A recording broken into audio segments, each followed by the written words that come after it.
And what does peak performance mean to you, Karen, in the context of your own adventures and perhaps in the context of trying to communicate to an organisation about what peak performance could look like? I think peak performance is the effectiveness of coping.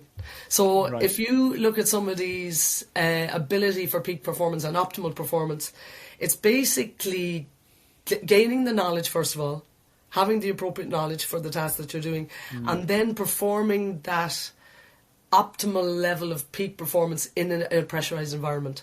Yeah. So if you're looking at, say, an elite athlete or an elite business person or something that somebody's trying to be optimally performing at, you have to look at their, say in business it would be like, I don't know, if you're doing a sales pitch or something, getting that sales pitch correctly and basically performing to your optimal ability when you're under pressure. Yeah, does that make sense? No, it does actually. Makes a lot of sense, and it's an interesting way to describe it, because there were two things that I heard in the past that kind of resonated that are similar, and one is that everything operates within its own context, and the same thing could happen in a different context, and you could have completely different outcomes.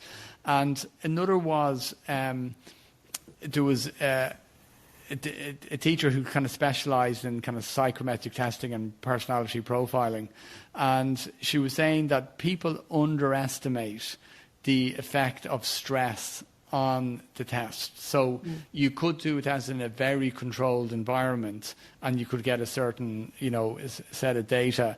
But if you did the same when somebody was under stress, it's completely different. And really, you kind of have to try form the context of people's normal lives.